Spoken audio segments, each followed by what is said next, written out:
My dear people of southern Cameroons, fellow Amazonians, brave warriors of our liberation struggle, accept revolutionary greetings from me, Comrade John Ba Akuro, this Sunday, October 10, 2021. I know that I indeed did promise that we were beginning a new and regular program Saturday, October 9, that was yesterday.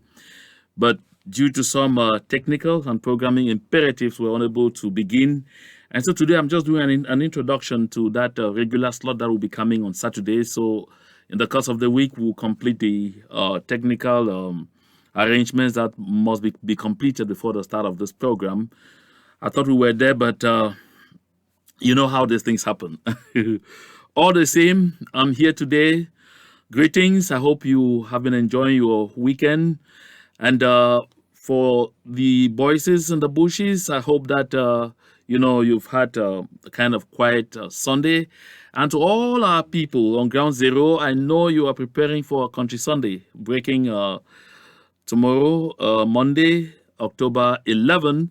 So I wish all and sundry well, and I pray that you find time, to sit down right now with me and let's share this very important piece of information that I'm bringing to us. You know, my people, I've taken time this weekend to listen to those people who parade the corridors in Yaoundé, doing all kind of things, at least to, taste of the smell of Mr. Paul Biya's power, and who have demonstrated beyond reasonable doubt that they are ready to auction us at any standpoint to get whatever they want. And I was really amazed at some of the things that I that I heard them say. And so in this program, we are going to be talking the situation in the southern Cameroons. Particularly, we are going to go back a bit. Like I said, we'll look at some very salient and important historical aspects of the struggle of the people of the southern Cameroons to undo the coup d'etat stationed us on October 1, 1961. And as the days are going by, even some of those who told a lot of lies before, who tried to manipulate, who tried to play on the people's intelligence with words, are beginning to come to terms that southern Cameroons is real, are beginning to come to terms that Ambazonia is, in the process of completely emerging as a sovereign nation. And for that reason, some of them are beginning to talk. Yes, they're beginning to talk. The truth is beginning to come out. Those who are still in denial continue by day and by night to make fools of themselves. And we shall have the opportunity to listen to some of those fools here right now. I'm not insulting them. I'm just saying that they are making fools of themselves. And so we are simply observing that they have determined that they prefer to be fools rather than being reasonable people. So we'll have the pleasure to listen to them. And of course, we shall bring others like them who yesterday said Southern Cameroons in no construct had ever been a state and will never be one. You will listen to them today. So my people, fasten your seatbelts and settle down to this very interesting broadcast. But let us begin from the beginning. Here we go. They say they are fighting for their future. They are fighting for the future of their lives. And I hope this future will be great. It will be great more than the way you expect, because God will give it to us. As you give your words outside to the United Nations, the United Kingdom, the UN Security Council, let them listen to the children. In this occasion of the 1st of October 2021, live in Mavas, in Akwaya local government.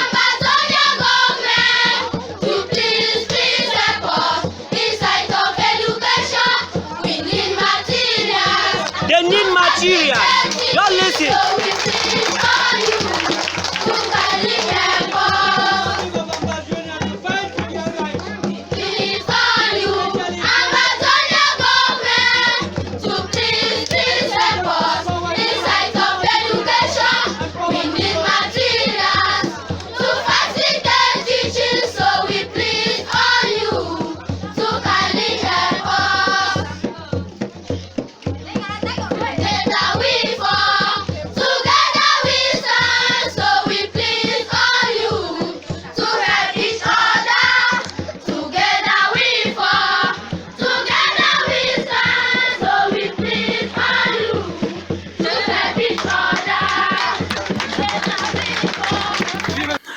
I always cannot help it.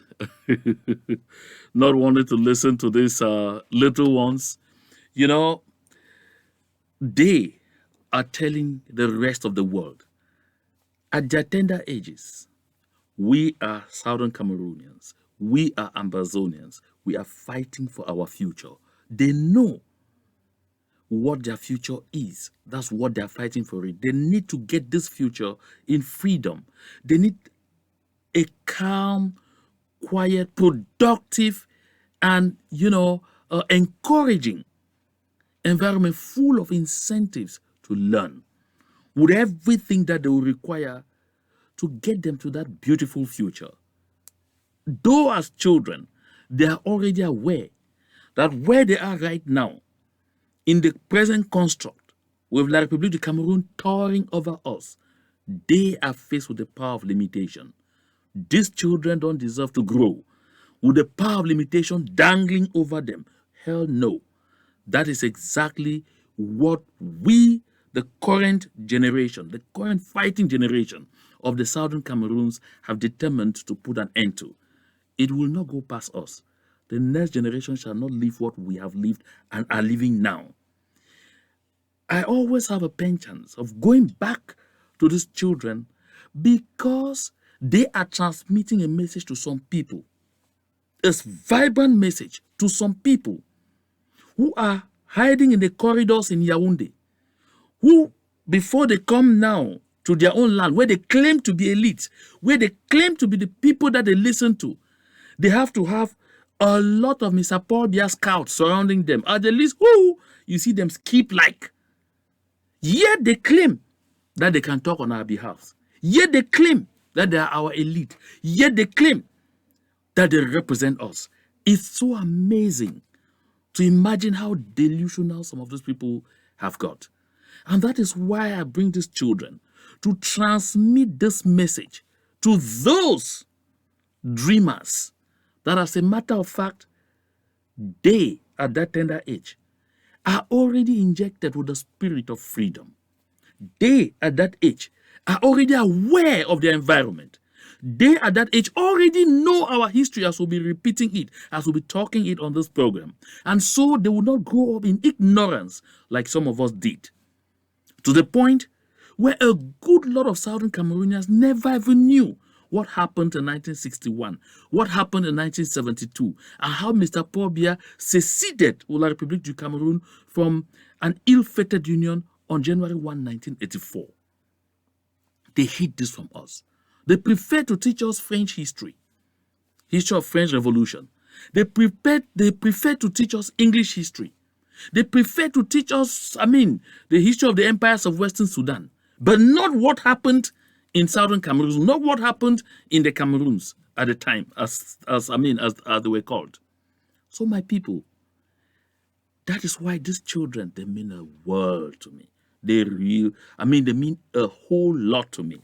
That is why I can't afford to begin a program without bringing them on board. During my last broadcast, I indicated that that is when we had, outage on WhatsApp, Facebook, and Instagram, and everyone was jittery. I said we need to be thinking about alternatives for us in the Southern Cameroons. Because, again, remember, in my last broadcast, I talked about some kind of worrisome decrees that Eric Mathias Onangini, another court jester like Moja Moja, was proposing to La République du Cameroon, meaning at some point we may have a total blackout everywhere, including even at the 2D, in terms of internet, because they are confused, they are overwhelmed, they have become like terrified cops. They don't know what direction to take anymore, so they can do anything at any time. And so while I was talking about it, then I was informed, I was reminded by a group of Southern Cameroonians that they had already come up with some initiative, and this initiative is already working. And so I'm going to be asking these people to, share the links to this platform so that our people get aware of it. They call it Umojami. And so they say it's a community where its members share creative ideas, skills, and talents, and in return get rewarded as a way of giving back to the community. So they say Umojami is an initiative that is broken down into 3 steps. You have creativity, you have entertainment, and you have tools. So in the area of creativity, you get a monthly $50 reward for an exceptional creative idea or content or skill that you share on the platform. So you also earn cowrie. That's something they call Umojami virtual coin. That's accumulated over time for reacting, posting, and sharing creative content, which is then converted into real cash. But the biggest part of it is that it's also entertainment. So Umojami does not limit you to being creative, but brings you to free movies, live TV, music, among other great fun games. That's free TV. You can imagine that. And the tools, Umojami is not only a community for creators, but also provides services for our community members. So it's a marketplace. Just like you have Facebook, Umojami is a marketplace. So members buy and sell their products, negotiate deals, and discover other business connections. Why am I talking about this initiative? Because it's an initiative created by Southern Cameroonians that can be a kind of backup at any moment where we find ourselves in difficulties. Because as the creators explained to me, and I'm going to find time to bring them to come talk about it on this platform, it's possible to continue communicating, sharing content and everything on this platform, even if for one reason or the other, La République du Cameroon decided to do what they did in 2017 by, cutting internet access. So that's why they have with it to Umziki and the advertisement platform. So Umujani is growing. This far, there are about 80,000, like I said, members on that platform. And so it's reaching out to all the corners of Africa and the world. So you can advertise your products, yourself, your business to a very wide range of audience. So I'm going to make it possible for us to have a tour of, the Umojami community or platform in a subsequent broadcast. So that said, we have to keep exploring these opportunities, looking at these alternatives that we can turn to in case La République plays funny, because we have to do everything to get there. When I say to get there, to get to Boya, by all means, so we don't discount any opportunity that comes up. And so because of those difficulties, our people have gone creative. I'll always talk about any new idea that comes up. So if you have a bright idea, some idea that can help us at every moment to move forward, please don't hesitate to reach out to me. I would very much like, to talk about it, to share that idea with Southern Cameroonians so that nobody misses it, so that we take advantage of it. So right now, let's begin from the beginning. Listen. Grandchildren have been abandoned by their parents or parents who have died in the course of the war. What's the truth? You're talking about truth. I am coming to that, Prof. I will learn to the truth. Okay. I am saying that. I started by saying if you hide a wound to a doctor, that you might end up amputating your leg or where the wound is. Go ahead with the truth. So the truth here is that Cameroon is made up of a country that was composed of 2 entities. And if it is one of these entities to come today and be given a special status to another, that is where the problem lies. Why not allow an all Anglophone conference to meet, okay, so that they now can come up and propose what they want as a status? Okay, thank you. Let me just make a mention briefly of something which the Prime Minister said to that effect. And that was very revealing about the Northwest, Southwest, and even the matter of 2 states.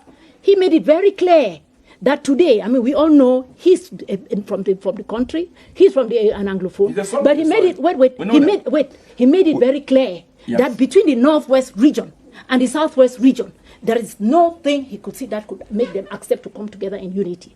He said, if you go for an election, wait, let me finish what I'm saying. I am saying, let's face facts. All of this, that's the slogan. Gentlemen, yes, let me talk. Gentlemen, would you allow me do what I'm supposed to do here? The Prime Minister said, Roland, please. Let's go for the facts. He was the one who said for the peace. Roland, and he said, please, shall we stop this? Roland, you were a gentleman before going to the studio. It's okay, Moki. I hope you are still a gentleman. I am. To allow Madam to... Allow my professor. I feel bad. Allow professor. Let me just allow professor to finish. People are suffering down there, and there are people. They are suffering. We all feel the pinch. Would you allow professor to speak, please? You don't feel the pinch of those people suffering more than I do. Not at all. He made it clear. Just like the other 8 regions. Where Cameroon is made up of 10 regions. We are now trying to impose a new system. For sure, it might have been before. There were reasons why it didn't continue. But whatever, for the past maybe 30 or 40 years, we've been living as provinces and then now regions and decentralization. And he made it clear, go to the southwest and try to even go on a referendum. I don't think you would have 5% of those who vote to join the northwest. Until it's done. I have a point. Please. And then even this fact of even independence. When you start asking about the independence, we all know there was never a nation that existed before. And that there was no option at independence. We all agree that. So when we keep on talking about truth, for sure there's a problem, and the head of state accepted there's a problem, Professor and said he was ready to go an extra mile to solve the problem. I have a clarification. Anna Ekonde, you've listened to them, maybe the voice of a woman, like her own is going to bring some peace, then we start reasoning. So what is your take on this? Yes, I think that now the states in which we are not talking history anymore. We are not talking problems anymore. At this point, we are looking for solutions. Our children are in the bushes. They have decided to take on arms because they are angry about something. It is that thing that we have to look into, how to remove those children from the bushes. I want to say that the Prime Minister has been to the Northwest region, and there was a gun salute. Those children told him that they were existing there and something should be done to remove them from the bush. And what we have to do now, we know that angers have flared. We know that suspicion is in it. We know that people are afraid. But now what is the solution? I give you 7 proposals if you give me the time. Not now. Okay. Let us come back. I'm asking you, Richard. Well, you see, I just wanted my people of the southern Cameroons to listen to Ufi Chinje, Melo. She's a professor. I know that she no longer goes by Melo because, that's her personal life though. But Professor Ufi Chinje, listen, I was so embarrassed, shocked beyond proportions to hear someone who calls herself professor, even if we all understand that Ufi Chinje never read history, even if we all understand that when it comes to politics, Ufi Chinje is an apprentice sorcerer, that she really doesn't understand what this is all about. If we all understand that when it comes to talking issues of statecraft, Ufi Chinje Melo would not understand anything. Because in a country that is normal, somebody like Ufi Chinje should be in the laboratories. Actually trying to, pour out what she learned in school. I don't blame her because she really didn't learn these things. That's where she's supposed to be, pouring out what she learned in school in terms of, developing things, in terms of trying to invent, in terms of, carrying out thorough scientific research to advance the country. Not what she's doing now. But they've all abandoned the laboratories and they find themselves in an arena they don't master at all, looking for illicit money. That is how she ends up ridiculing herself this way. That is how she ends up making a fool of herself in this manner. Now you can just look at it. Hannah Ekonde is from Fako County. She's from the great state of Fako. She was thoroughly, I looked at her body language. She was thoroughly embarrassed to hear Ufi Chinje say if they carry out a referendum in the southern zone, not up to 5% of the people will vote because a prime minister who cannot go to his village, Bogongo, because of the prime minister, I say who cannot go to his village, Bogongo, even with Bia Scouts, he can't go because there is no road even to get there. Because he even has no house, again, as we speak, in Bogongo. He can't even get there. That prime minister is appointed by Paul Biya. He can't talk on behalf of the people of the southern zone. He can't even speak their minds because he and all the lot, like Ufe Chinje, have been vomited out by the people of the southern Cameroons. And when she talks, I even hear somewhere further, she goes on to quote the late Christian Cardinal Toumi. He conducted a survey in the southern Cameroons. And Ufe Chinje, if your scientific knowledge has not disappeared, because of the chase of political power, you understand that 69% of people saying absolute independence, it's not crack, it's not jazz. You would understand that Hannah Conde seated just opposite you, looking very shocked that you are talking about the Southern Zone where she comes from, where she knows the minds and hearts of the people, and you talk trash. It's so embarrassing. Very embarrassing. It is this same Ufi Chenje who said that she was thanking President Paul Biya for giving them the opportunity to mourn their children. Really? I mean, to mourn their children. So how low did anyone expect she would even go beyond this? But we all listened to to John Gute's broadcast in Bamenda. I played it here, the full broadcast, the full exchange. Nowhere did I hear him say, rather he said it is time for us to do what? To take back our territory. It is time for us to assert sovereignty over our land. It's time for us to take back our independence. It's time for us to reassert our dignity. That is what John Gute said. Not the crap that someone is claiming he said. Perhaps he told her in a bedroom somewhere. I can't tell. But now, Ufi Chenje Melo says some salient and important things. I will not get into that very fast. Let us listen to Dr. Munzu respond to Ufi Chenje Melo. She says there was never anything as a Southern Cameroons. It never existed. She's just picking from where Ashirikilo claimed there will never be a Southern Cameroon. See, it never existed. But is it true, Dr. Munzu, that Southern Cameroons was never independent? Please answer. On that 1st of October 1961, two things happened, and they happened simultaneously at the same minute.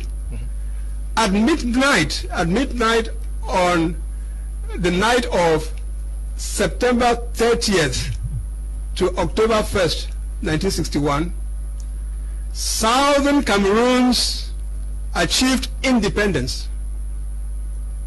Okay?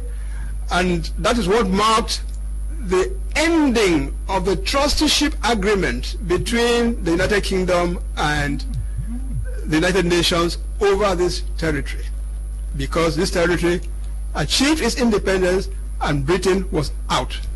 The United Kingdom was out. But at that same moment, they were joining. At that same moment, they joined Republic of Cameroon.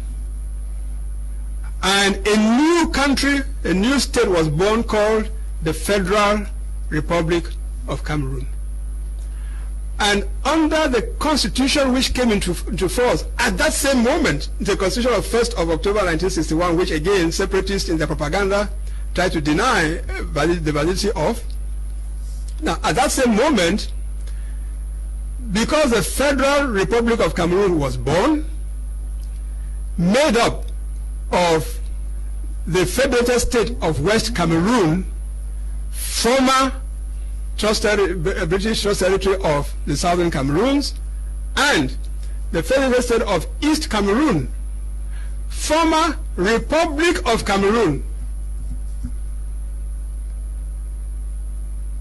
To form a new country, Federal Republic of Cameroon. Mm-hmm. So all that happened simultaneously. Maybe if we had a situation where Southern Cameroon got its independence first, for some months, 6 months, a year, gave it time to negotiate properly with La République on terms equal to equal sovereign states, as Zanzibar did with Tanganyika. You know, maybe it would have been a different ball game, but we didn't get that. So our people should be clear in terms of time, that the timeline, that this is what happened. But let me just end that again to highlight something that people may want to downplay, but is very significant. Do you know that at that same moment we're talking about, the sovereign state of Republic of Cameroon ceased to exist? It ceased to exist, and it became simply the Federated State of East Cameroon in the new country called Federal Republic of Cameroon. The newly independent, if you like, instantly independent state of Southern Cameroons ceased to exist and became the federated state of West Cameroon. So our grievance, especially going to 1984, with the restoration of the name Republic of Cameroon, is precisely this, that Republic of Cameroon as a sovereign state ceased to exist. And it is clearly spelled out in Article 1 of the Constitution of the Federal Republic of Cameroon. So our grievance is, how can you, who ceased to exist in 1961, come back to life in 1984 without and then extend your rule over us? On that 1st of October 1961, two things happened, and they happened simultaneously at the same minute. At midnight. I guess we have all heard Dr. Monzo. Now, if you are a bit confused, let me break it down. Dr. Monzo is telling Ofi Chinje that on the 1st of October 1961, Southern Cameroons achieved independence first. Listen, he said, Southern Cameroons achieved independence. Even if it lasted 10 minutes, even if it lasted 1 hour, the historical fact is that Southern Cameroons, and this was programmed at the United Nations, achieved independence. After they achieved independence, just because things were programmed to go fast by the British and the French because they wanted to play some kind of game, Southern Cameroons achieved independence. Ufe Chinje Melo. I hope you had pen and paper to take notes, dear student. Ufe Chinje. Take notes. Because you need to know this before you go on teaching the people of the Southern Cameroons, just in the interest of earning position. Listen, on the 1st of October, Southern Cameroons achieved independence. And when Southern Cameroons achieved independence, there was an agreement waiting. And I'll get back to the nitty-gritties of that agreement. The people of the Southern Cameroons then met with those of La République du Cameroun represented by Ahidjo and his team. And so what happened? The Southern Cameroons agreed as a sovereign, free, independent state to go into a union. Listen, to go into a union with La République du Cameroun, although it wasn't the way it was planned to be, because I'm still to come to that. And so when they accepted to go into that union, there was mutual agreement that the Southern Cameroons, as it was called, will cease to exist, will cease to be called the Southern Cameroons. La République du Cameroun, which was also independent. So you see here, these are two independent states coming together. Two independent states. This is very important in our historical construct, important in our narrative. Two independent states coming together.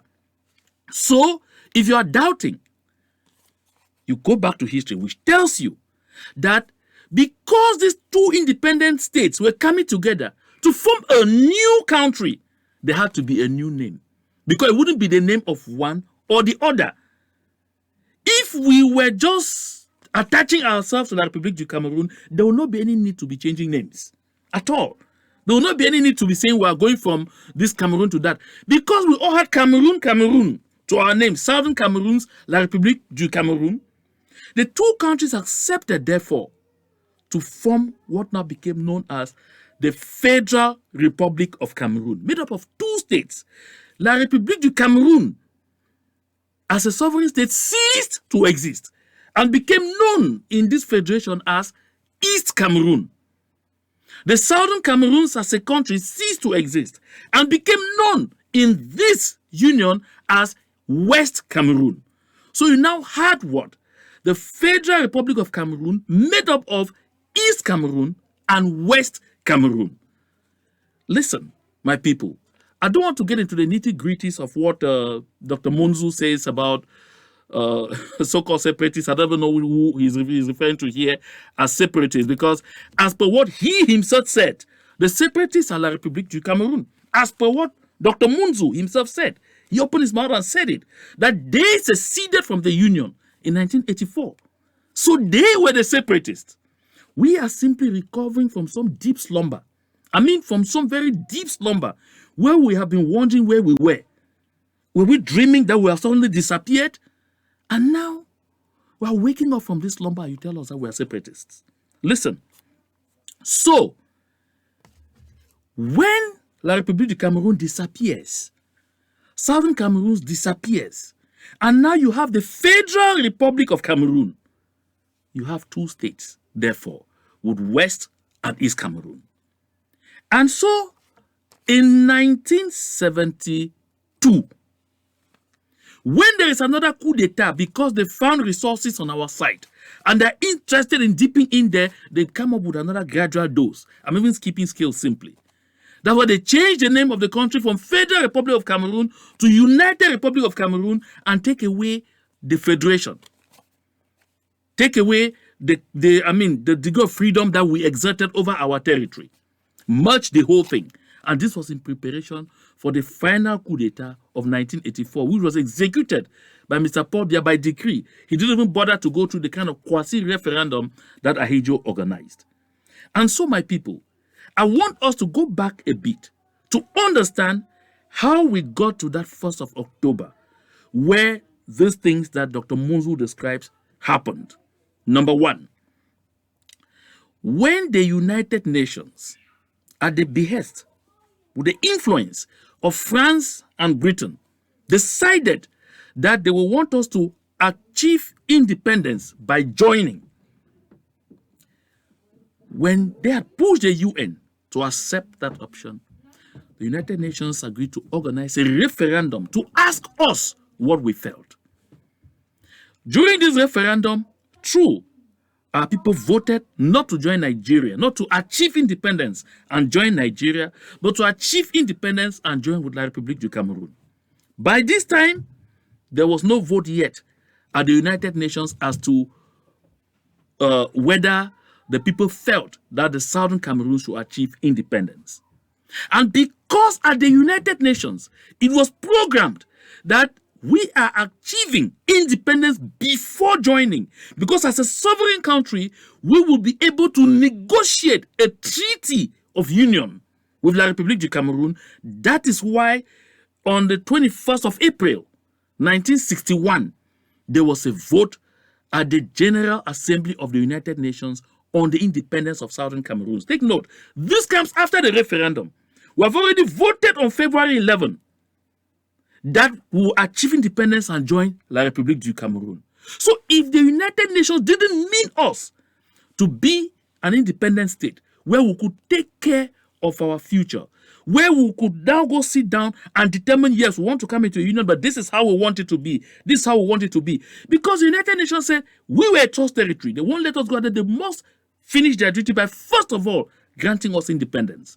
That is why that vote takes place on April 21, 1961.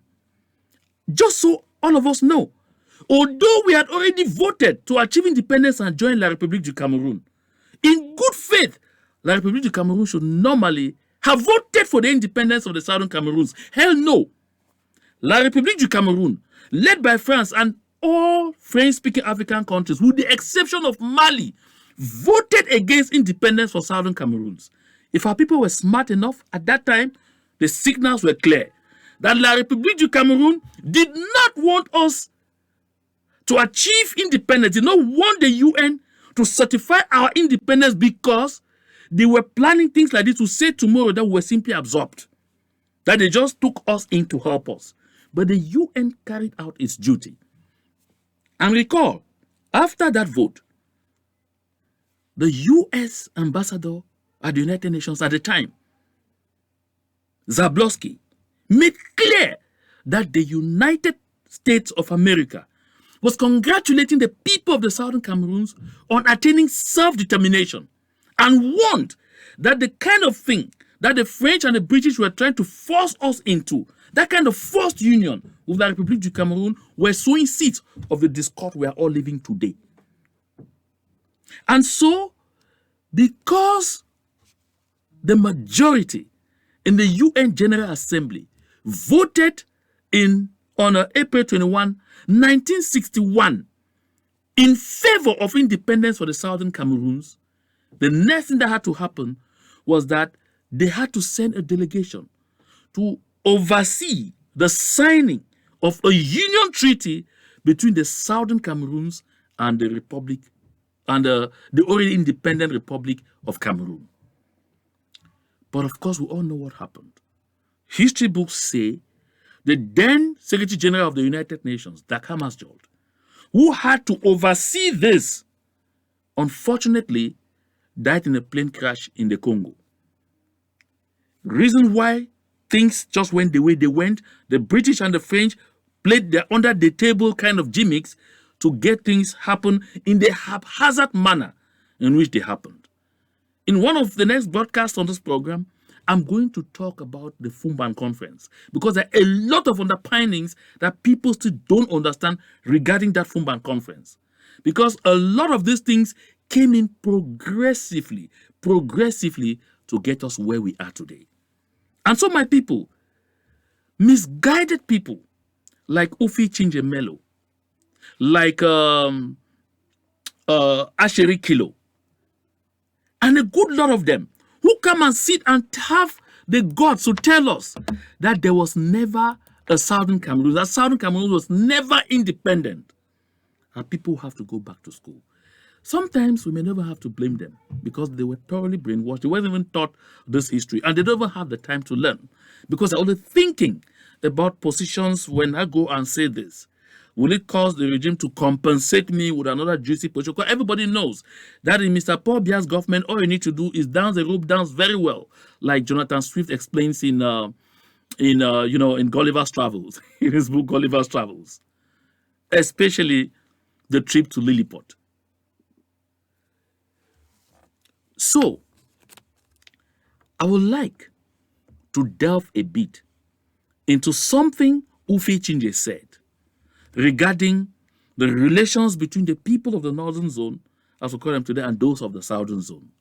But before I get there, I'd like us to, Living Munzu, listen to Mr. Paul Biya himself again tell Ufi Chinjemelo that there were two entities and that every country is jealous of its identity. Just listen to Mr. Paul Biya talking there to Mo Ibrahim. Economic in a country. I was very delighted to hear that you start to talk now with those guys in the north, and that is really overdue. Do you hear me? Can you translate the question, please, to him? We now have a problem between, in the north of the country, English-speaking, and the French-speaking part of the country, and they have been fighting. Alors, il demande par rapport à l'application de cette collaboration intra-nation à l'intérieur d'un même pays, faisant référence aux difficultés que votre pays connaît entre les différentes communautés. Est-ce que ça s'applique aussi au niveau d'un même pays? Oui, c'est difficile à dire l'histoire de mon pays. L'histoire de mon pays, Monsieur le Président, est compliquée. Nous avons été d'abord colonie allemande, ensuite, après la Première Guerre mondiale, l'Allemagne a perdu ses colonies et celles-ci ont été partagées entre la Grande-Bretagne et la France. Et mon pays a été divisé. Une partie était sous colonisation britannique, l'autre sous colonisation française. Il en est résulté une juxtaposition de culture et de civilisation qui rendent les choses assez délicates. Bon, on a tout fait pour mettre à égalité les deux langues, les langues anglaises et françaises, mais les mentalités, le système scolaire, le système de la magistrature sont différents. Nous avons donc eu des conflits qu'on est en train de résoudre en ce moment pour conserver à la partie de mon pays qui était sous colonisation britannique un statut spécifique. Mais il reste dans l'unité de la nation. C'est ça le problème que nous avons à résoudre. On avait la possibilité de les intégrer directement dans le système francophone, qui était celui de la majorité du peuple, 80%. Mais je crois que les pays sont soucieux aujourd'hui d'affirmer leur identité. Et c'est pour ça que nous mettons sur pied un statut spécial qui reconnaît la spécificité de la zone anglophone, mais elle reste dans l'intégrité territoriale du Cameroun. Ça donne beaucoup de problèmes. Economic. In a country. I was very delighted to hear that. So you heard Mr. Paul Biya there. I know he spoke in French, and so as usual, I will try to do some little summary. But you see, Mr. Paul Biya is there still talking to people like Ufe Chinjemelo and to people like Asheri Kilo, and to all of those who continue to want to, spread lies. Listen, someone said, the truth is like a lion. That all what you need to do is just set it free and allow it in the world, and it will defend itself. That is why the truth about the situation in the Southern Cameroons, about the identity of the Southern Cameroons, is defending itself. It is revealing itself by day and by night. We heard Mr. Paul Biya say here, it's true he said a number of inaccuracies, but one thing is important. If you heard his very last phrase, he said, on avait la possibilité de les intégrer dans la culture francophone qui est la majorité.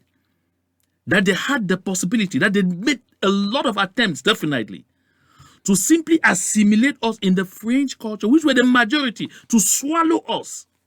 But this is the most important thing he says.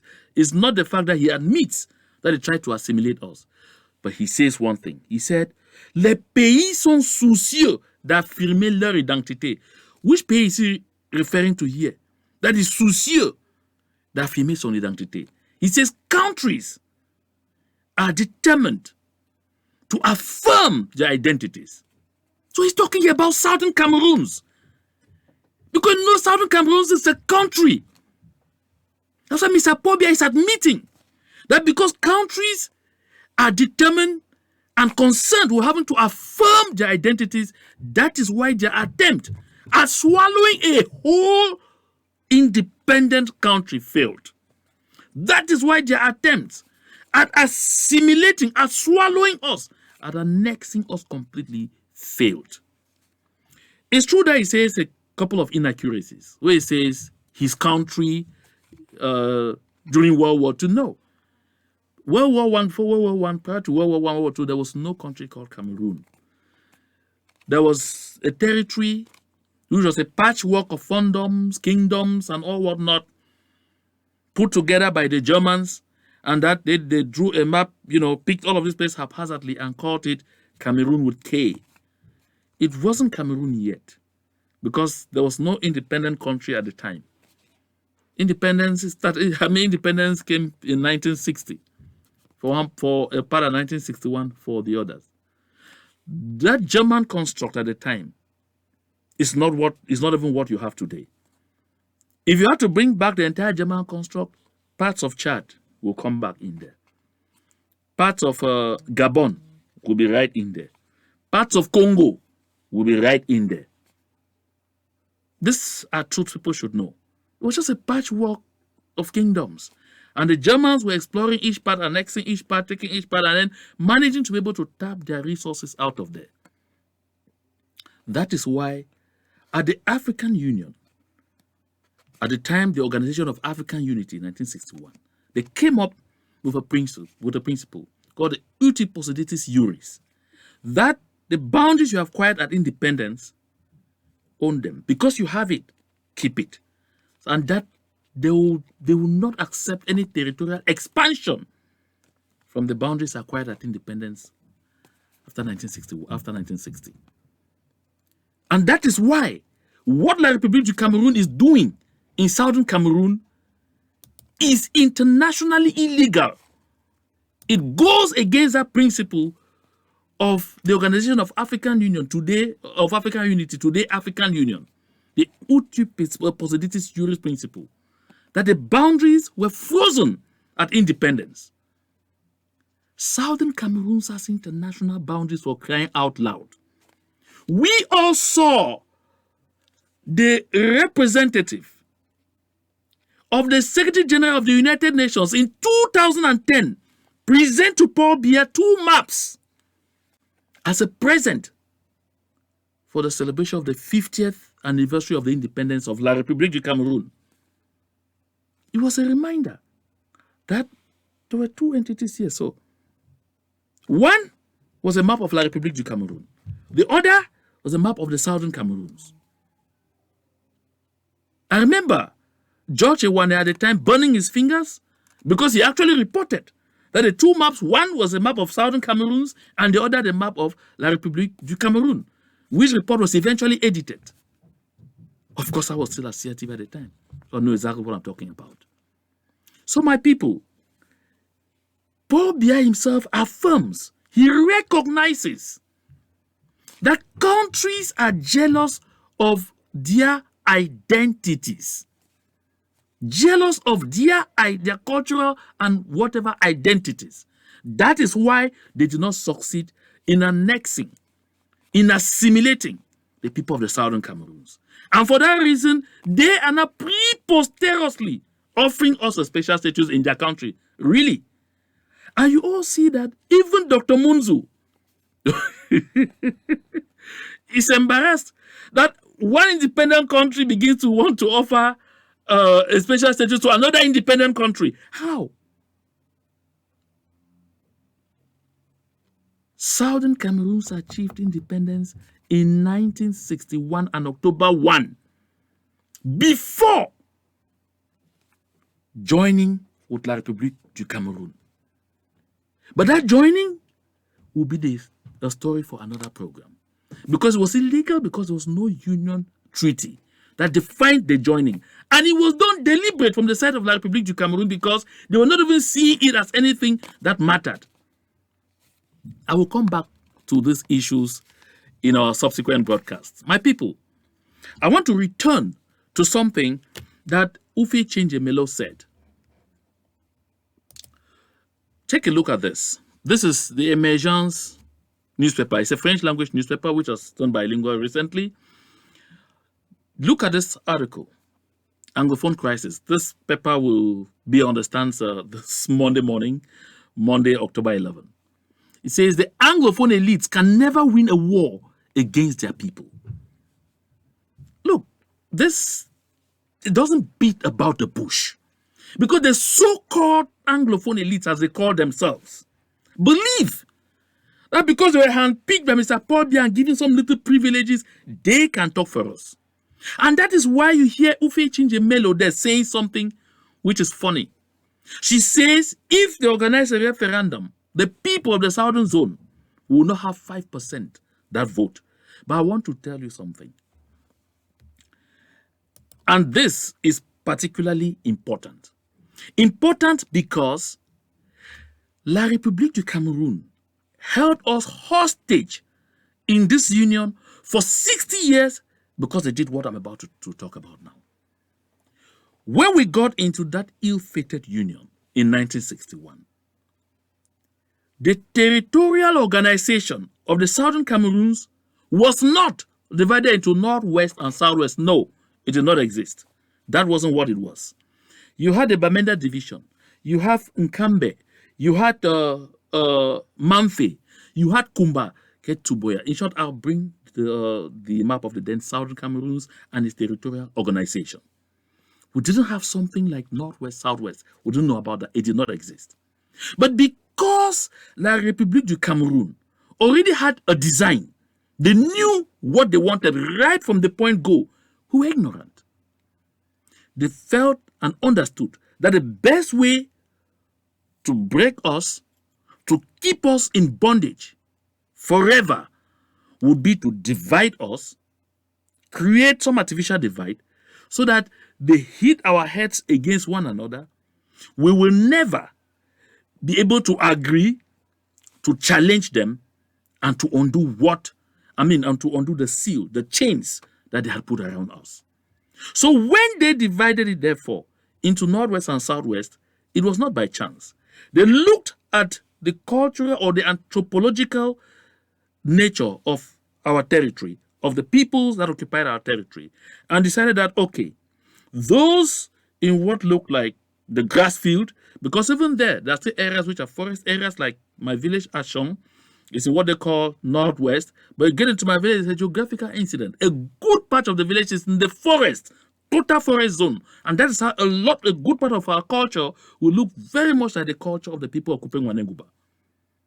But they felt that, okay, the majority here can look like this, so grass field, let us create a situation where they are more attached to the people of the West province. And then they turn around. They look at the people of the south, of what now they call Southwest, and say, okay, those who are in the forest here and all whatnot can have some kind of similarities with the people of the littoral. Let us create a greater attachment between these people and those of the littoral. That was the assimilation plan. And therefore, when that was done, the development plan, right from the table of the French president to Ahidjo's table, was that there will never be any passable road linking what they call the Northwest and the Southwest. To first of all physically divide, make it very complicated for us to even, join together. That's why to drive from Kumba to Manfi, where they know could be easy to cross from there, because Manfi already was with the Kum, you get from number, you're already in with the Kum, and you are in what they call Northwest. They had to make it very complicated. That's why until today, that less than 120 kilometer lap of road is not tarred. Not at all. Not tarred. That is why even the progress or whatever, they kept talking about it year in, year out. But deliberately, they didn't tie it. They had to make sure there is no link. The road between Manfi and Bamenda, they made sure it was not tarred. They made sure the roads were always so bad that you could take 3-4 days from Bamenda to Manfi. To divide and rule. To divide, to make sure that we don't come close to each other. But they tarred the road between linking the littoral and what they call the Southwest. Boya, Limbe, yeah, they did that. They tarred those roads to make sure you enjoy greater links. So from Boya, from Limbe, it's easier for you to go to Douala, socialize with the people there. There you think more like them. They tarred the road between Bamenda and Bafoussam to make sure that's where you go. But between the two zones, never. And it was deliberate. Unknown to a good lot of Southern Cameroonians. When between 2000 and from 2013 right up to 2016, when they rode the Trans-African Highway from Enugu to Bamenda was finally tarred, it was a big tussle with La République du Cameroon to tar that road. Because they knew that tarring that road meant creating a serious link between these peoples. Something they never wanted to do. On the Nigerian side, that road is a superhighway. But on the side of Cameroon, no. It is, they refused to make it that kind of superhighway. Because they even didn't want the road. Not because they didn't want development, but simply because they knew that letting this road pass will link these people we have determined they should not have anything in common. That is how they underdeveloped us. That's how they cut us off. Because of the kind of things you hear Ufe Chinje talk. That is why. And then, when they did that, they were convinced. Over the years, in politics, they made ping pong. Hit the heads of the elites. This 1 minute, they say, oh, the people of the Northwest have everything. Those of the Southwest have nothing. So that you need to show your militant support for the French-led government. I mean, it became like kind of rope dance. It became a kind of arm race between those CPDM eaters of the Northwest and those of the Southwest, as we call those administrative units. But my people, something happened. Something happened that took all of them unawares. And that is why this message from Eric Chinje, who himself was in denial. I know that, close to retirement, my brother definitely told himself that he could harvest his own ministerial post from Biya before that regime crumbles and all of those things.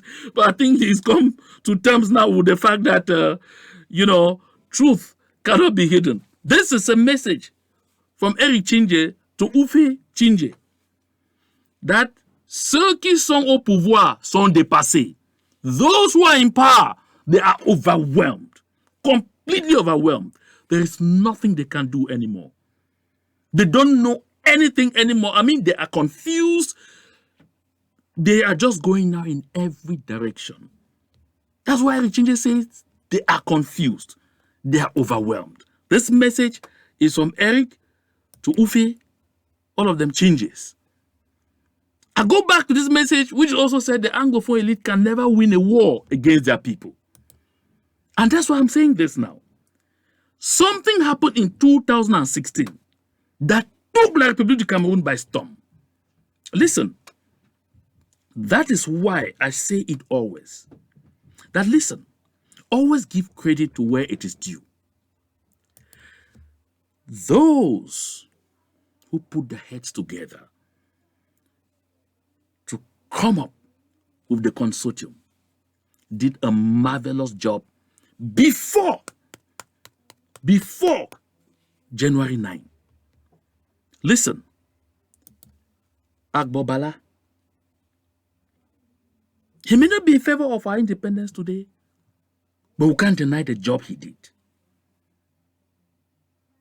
Fontem Neba,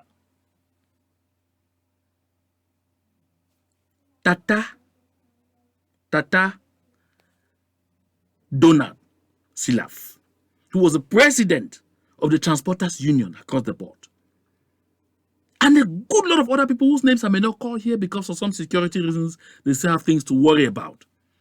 These people were delegated by the consortium to work with community leaders, and they combed the entire southern Cameroons. Those who went to what they call Northwest and those who went to what they call Southwest, and visited almost every community. We had thousands upon thousands of flyers printed, and then they had direct meetings with community leaders to explain to them the importance of sinking that so-called divide created by politicians to set us apart, and that we needed to talk as one person. Yaoundé never imagined such a thing would ever happen. They bought over political elites, the chief slaves, never knew that their base was being cut off from them. So when they were finally vomited, they didn't even understand what happened. La République du Cameroon and these pseudo-politicians were overwhelmed on January 9 when they got up in the morning and heard that a group of young people who were not leaders of political parties, no, who were not directors, who were not ministers, who were nothing, but who were just enlightened individuals, called on the people of the southern Cameroons to shut down their businesses, lock the doors of their houses, and stay indoors on the 9th of January, which was the first ever ghost town, to announce to La République du Cameroon that southern Cameroons has re-emerged. You remember the statement Paratasan made at Mondial Hotel on January 6th, after the meeting we held to call that goes down. He said by Monday, we will know who rules, who owns the Southern Cameroons. And of course, the people of the Southern Cameroons, from Akwaya through Manfred to Tombel, Mundemba, Womb, Ebonemin, passing through Bafut, Mbengui, Ndu, all these areas, Nkambe, all shut down their businesses. They shut down the territory completely. It was 100%. It was not 95. No, it was not 99. It was 100%. That is the day Ufe Chinje, that political weapon you used for the Republic of Cameroon to imprison us, died. That is the day it died. That is why you have done everything possible to resurrect it, and it has never worked. My people of the Southern Cameroons, we will continue to know the truth, because it is this truth that will set us free. This broadcast is already quite long. I will end it here. But before I go, take these teas at home. This is even the most interesting part of it. There is an organization called Global Justice Journal.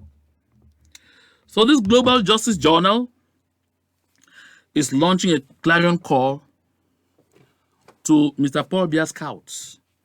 That's why he says, B, this is a tweet, it's on their Twitter page, and this tweet came out 2 days ago, on October 8th, and that was 7:39 a.m. He said, B, Global Justice Journal will provide free career training and stipends for La République du Cameroon's troops in Southwest, Northwest who drop weapons in October. Listen, this is October 10. We'll still have 21 days to go to the end of this month. If you listen to this, you watch this, you know anyone in the B that you know, or among Mr. Paul Biya scouts, tell them there's an opportunity waiting for them. They say, we know you are weary of war. We know images of dead children hound you at night. You can end the nightmare because it's an unnecessary expedition. You don't have to be there. It's a war of aggression. Choose peace for amnesty, asylum, a new life. Contact us today. In my next broadcast, I will share the information about them on this platform. I'm sure some will be asking, but who are these? Where is the Global Justice Journal located and what do they represent? I took the pains to go to their website so that I'll bring you information about who they are. Don't think that some little children from one cartier who have just fallen from space. What they say they will do, they can do. They have the means and the power to do it.